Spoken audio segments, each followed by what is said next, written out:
Mga kapuso, bago sa saksi, ilang barangay sa Maynila ang walang kuryente ngayong gabi matapos mabagsakan ng crane ang mga kawad ng kuryente.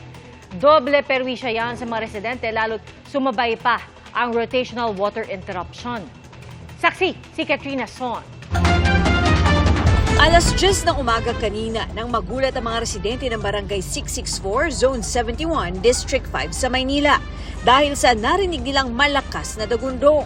Galing pala sa crane na ito na ginagamit sa isang construction site sa lugar. Bumagsak at sumabit sa mga kawad ng kuryente. May bumagsak na crane along Romualdez Street, dyan mismo within the vicinity. Dahil sa insidente, ilang barangay sa lugar ang nawala ng kuryente. So 3 barangay po yung involved po sa nangyari pong insidente dito na nawalan po ng kuryente. Tingin namin parang hindi po magagawa kasi based on our parang nasa kalahati pa lang sila ng ginagawa nilang poste. Una daw silang sinabihan na aabutin lang ng 8 oras bago maayos ang natumbang crane. Ngunit inabot na ng gabi ay hindi pa ito naaalis. Perwisyo raw sa mga residente lalo't napakainit. Sinabayan pa ng rotational water interruption. Wala po kaming tubig, wala din pong ilaw, sobrang perwisyo po.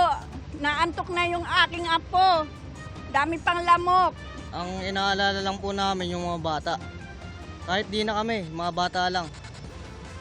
Ang importante may kuryente at tubig po. Kayang ilan, planong makitira muna ngayong gabi sa mga kamag-anak. Opo, baka po umuwi po muna kami sa family po ng husband ko po. Sa Tondo po, baka po umuwi po muna kami doon. Doon po muna pa kami makikitulog po. Puspusan naman ang ginagawang pagkukumpuni ng kawani ng Meralco. Wala namang namataan ang GMA Integrated News Team sa lugar ng mga trabahador ng construction site. Para sa GMA Integrated News, ako si Katrina Son, ang inyong saksi. Mga kapuso, maging una sa saksi. Mag-subscribe sa GMA Integrated News sa YouTube para sa iba't ibang balita.